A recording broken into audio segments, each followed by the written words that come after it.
see what we can do here. I need to take a look at the starter down there, okay? Let me see if I can get the camera. All right, the starter is right down here. Here's one of the wires, right? It goes right underneath there. So first things first is let me take out the air box. All right, so I've just disconnected the MAF sensor. Okay, so I'll disconnect this, and now we should take this piece out. Then let's take a look to see what we can do to take out the manifold, so I can have access to that. I'm hoping it's something as easy as a bad starter. I'm hoping it's something as easy as a starter cable, and then we'll go from there. Okay, so I got that out. I can see a lot more now. Let me take this piece out as well, which is only 1 bolt anyway, right? So let's take this out. And then let's start worrying about the manifold. Okay, so the next thing is to take out this piece, which I believe, if I'm not mistaken, just unplug these 4 parts, right? 1, 2, 3, 4. There's a nut in there that I can loosen up, and I should be able to take this whole piece out, which is fairly, it's all mostly plastic anyway. I may be able to get away with just this one, just getting these 2 out and leaving that intact. Okay, now that we're at this stage, the next best thing is to take this piece out. They're just star filters, right? So I've got one here, 2, 3, 4. Things I need to look out for. So this is connected underneath to this rubber piece that goes right to here. There's another connection here that goes all the way here to here. All right, so once I take this loose, I should be able to pull it right out of the hole, the socket that it's in right now. Let me feel this out. I think, yeah, there's a connector piece right down here. I should be able to move it out. We'll see. Okay, so the next part is, let me see if I can do this. Okay. The next part is to disconnect these cables, okay? And it's fairly easy, just do that. And then do that, right? And so that means that these wires are now out of the way, which then gives you access to start taking apart. So what we're gonna do next is, you see this bar right here? This bar to be exact, okay? So there are little clips right here. So all I have to do is unclip these from all the way, and that will give you access to unlocking the, what I think these are fuel injectors, right? So what that'll do is they'll give us access to this bar. And then what we can do after that is to take this bar out.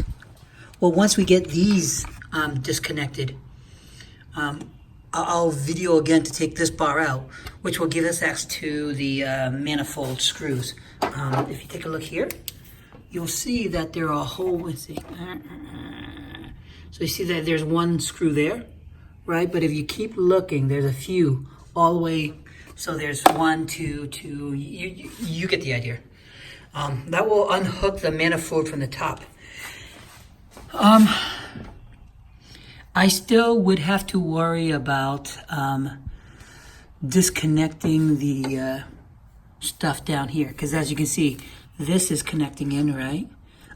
This is connecting in as well, and it's connecting over here. It's what's holding all this in place at the moment. The question I have is this: once I start unhooking the stuff on top, will it start, will I hit problems? When I did this for the Z3, there were a few little bits, odds and ends that were holding everything in place, and I had to take all the side parts out before I can take the top. So let's see how the Z4 looks like, okay? Okay, folks, look at the starter, okay? Just to let you know, I'll show you. This was inside underneath like this, right? Reality is there's only 2 screws. Holy crap. That was weird. Anyway, there's 2 screws holding it in. It's actually these screws. Let me show you. These screws, okay? And they're bolted in from, ironically, it's not going this way. It's actually from the transmission back, okay? So I made a mistake, guys. And this is the reasons why I did the video. I was trying to tear apart the exhaust and everything, and if you have the patience and you can do that, then you'll have better access.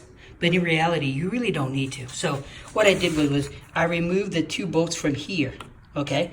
And then there was another bolt here. It's not really a bolt, but more like a piece of metal that sticks out a little bit, so that way it holds this in place. Okay. Once I do that, I was able to wiggle this out. Now, there are 2 areas of concern. One is definitely here. This is the connector from the main line right over here, as well as to the alternator. All right. So both of those go there, and that locks on. The only 2 other things there are 2 other cables. Yellow cables, yellow-black, they connect into here and they connect into here. So I took them out. They're hanging at the moment. Let me see if I can find them. So this is the original, so this is the wire for that, right? Here's where it was, right? There should be a wire somewhere down here. Let me see if I can find it. And I need to find it because I need to put that back in later on. Oh, I see where it is. If you can see it, it's right over here. It's this wire right there. That wire. You see the 2 wires that are just hanging right here? Yeah, so I need to put that back in. The black one goes to the big slot, and the black yellow goes to that. Okay, I have the screws and everything, so, and then all you have to do was just snake it.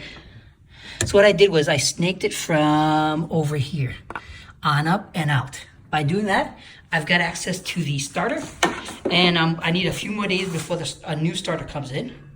I'll just plug everything back in and then just put everything back in place. Here's the reality. I didn't have to do all that.